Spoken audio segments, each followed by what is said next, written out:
Everyone, இன்னைக்கு நாம என்ன பார்க்க போறோம்னு தம்ப்நெயிலே பார்த்துருப்பீங்க. ஆமாங்க, உங்களை சுற்றி உள்ளவங்க உங்களை பாசிட்டிவாக இருக்க விட மாட்டாங்களா? காலையில் எழுந்திரிச்சு affirmation, gratitude, manifestation, meditation, yoga எல்லாம் முடித்து ஒரு நல்ல பாசிட்டிவ் வைபோட உங்களால் ஸ்டார்ட் பண்ணுவீங்க. நீங்கள் என்ன தான் மார்னிங் எழுந்திரிச்சு இதெல்லாம் பண்ணாலும் உங்கள் வீட்டில் உள்ளவங்களே உங்களை பாசிட்டிவாக இருக்க விட மாட்டாங்களா? இல்லை, நான் வேலை பார்க்குற இடத்துல தான் ப்ராப்ளம், நான் ஃபுல் பாசிட்டிவ் எனர்ஜியோடு போனாலும் ஒரு நிமிஷத்தில் அதெல்லாம் இல்லாமல் ஆக்கிடுறாங்கன்னு நினைக்கிறீங்களா?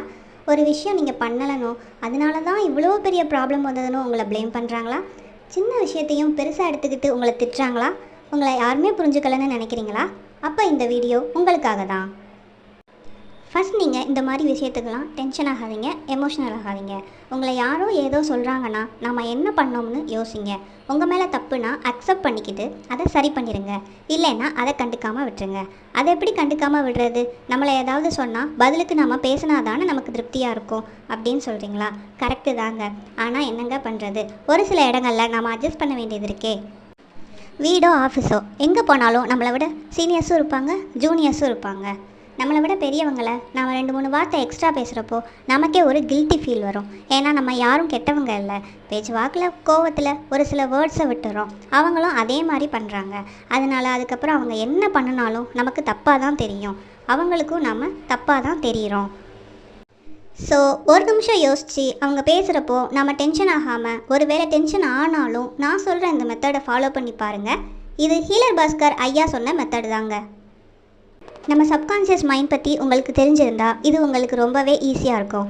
நம்ம கோவமாகவோ, பயமாகவோ, டென்ஷனாகவோ, பதட்டமாகவோ இருக்கிறப்போ நம்ம சப்கான்ஷியஸ் மைண்ட் நல்லா ஒர்க் ஆகுமா? அந்த டைமில் நமக்கான நல்ல விஷயங்கள், நம்மளோட கோல்ஸ், எய்ம் இதை பற்றிலாம் நினச்சோம்னா அது கூடிய சீக்கிரமே நடக்குங்க. இந்த டெக்னிக் நேம் ரெங்கராட்ன ரகசியங்க. இதை பற்றி இன்னும் தெளிவாக சொல்லணும்னா, நம்ம டென்ஷனாக இருக்கிறப்போ, நம்மளை இன்னொருத்தவங்க கோவப்படுத்துகிறப்போ, அவங்க மேலே கோவப்பட்டு நம்ம எனர்ஜியை வேஸ்ட் பண்ணாமல் அந்த டைமில் நமக்கு சந்தோஷம் வேணுமா, நிம்மதி வேணுமா, பணம் வேணுமா, நம்ம இலக்கை அடையணுமான்னு யோசித்து எதுக்கு இம்பார்ட்டன்ஸ் கொடுக்கணுமோ அதுக்கு இம்பார்ட்டன்ஸ் கொடுங்க.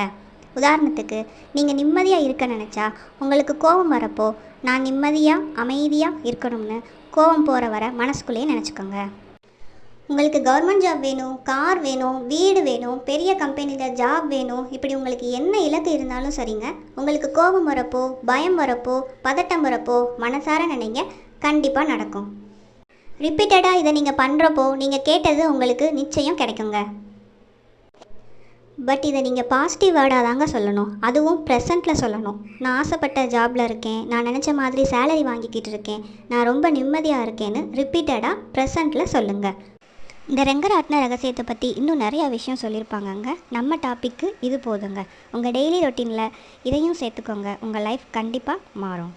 அப்புறம் என்னங்க, நம்மளை சுற்றி இருக்கிறவங்க நம்மளை பாசிட்டிவாக இருக்க விட மாட்டாங்களா? அந்த டைமில் நெகட்டிவாக எதுவும் திங்க் பண்ணாமல் நாம் அவங்களுக்கு ஒரு தேங்க்ஸ் சொல்லிவிட்டு இதை ஃபாலோ பண்ணுங்கள். நீங்கள் நினைக்கிறத விட உங்கள் லைஃப் பாசிட்டிவாக மாறிடும்.